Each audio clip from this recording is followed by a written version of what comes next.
اللي جرت بالأحداث الأخيرة، وعليه قررنا أن ننفذ عملية استباقية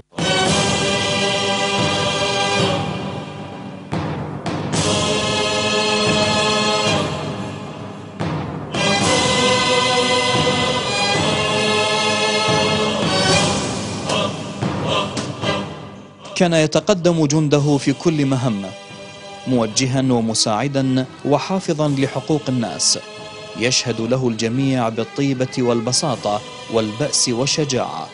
بطل مقدام لا يترك مهمة دون إتمامها على أكمل وجه، والمناطق التي تسمى بالساخنة ميدانه الذي يجعله يظهر طاقة كبرى في القيادة والالتزام.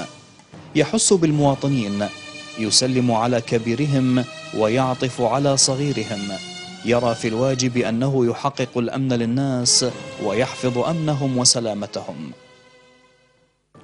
أوصيكم بمراعاة حقوق الإنسان أثناء التفتيش. نعم، احنا نبحث عن المطلوبين من الإرهابيين، نبحث عن أكداس الأسلحة والاعتداء، لكن بنفس الوقت نراعي حقوق المواطن احنا في خدمته.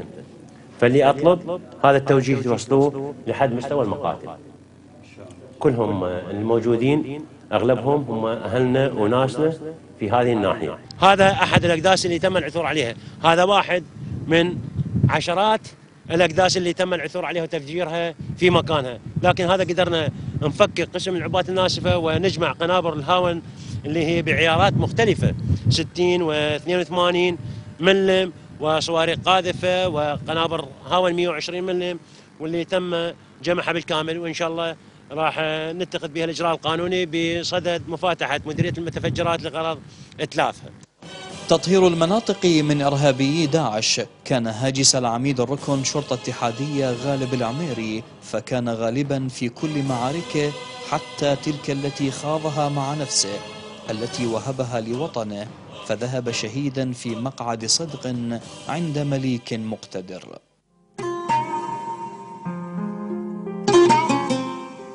لله درك يا أبا عبد الله، من مجاهد قارع الإرهاب وهزمه.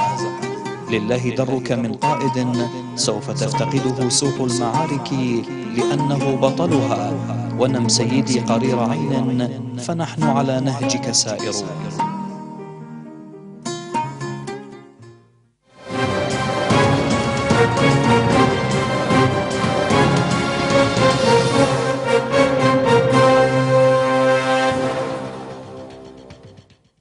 التقى الوكيل الأقدم لوزارة الداخلية عدنان الأسدي بالسيدة يانا هيبشكوفا سفيرة الاتحاد الأوروبي في العراق.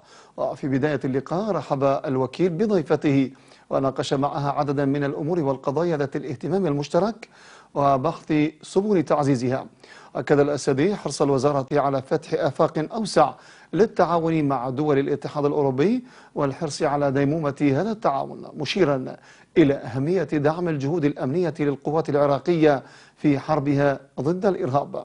من جهتها أكد سفيرة الاتحاد الأوروبي دعم دول الاتحاد لجهود العراق الرامية إلى مكافحة الإرهاب والقضاء عليه وبناء دولة ديمقراطية يسود فيها السلم والاستقرار.